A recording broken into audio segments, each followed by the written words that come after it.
ربنا أمرنا بحاجتين: أن أقيموا الدين ولا تتفرقوا فيه. إحنا عملنا إيه؟ تفرقنا ولم نقيم الدين.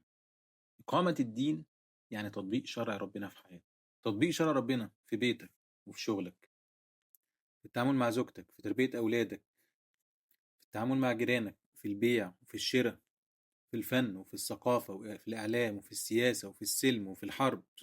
شرع ربنا سبحانه وتعالى هو العدل والحق والخير. شرع ربنا ميزان بتوزن بيه، تعرف الصح من الغلط، الحق من الباطل. لقد أرسلنا رسلنا بالبينات وأنزلنا معهم الكتاب والميزان ليقوم الناس بالقسط. قل أمر ربي بالقسط، إن الله يأمر بالعدل والإحسان وإيتاء ذي القربى. حكم ربنا هو العدل، هو الحق، هو الخير. الأمر الثاني وحدة هذه الأمة.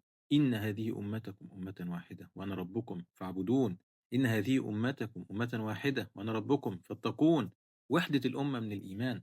ربنا سبحانه وتعالى عايزنا موحدين موحدين، لينا قبلة واحدة، لينا رب واحد، لينا إله واحد، لينا شرع واحد، لينا دين واحد. واطيعوا الله ورسوله ولا تنازعوا فتفشلوا وتذهب ريحكم. إن الذين فرقوا دينهم وكانوا شيعا لست منهم في شيء. ما ينفعش تتفرق، ما ينفعش نختلف، ما ينفعش تختلف قلوبنا. لا تكونوا كالذين تفرقوا واختلفوا من بعد ما جاءهم البينات. اللي ضيعنا وأضعفنا هو عدم إقامتنا لشرع الله، وهو تفرقنا، اختلافنا.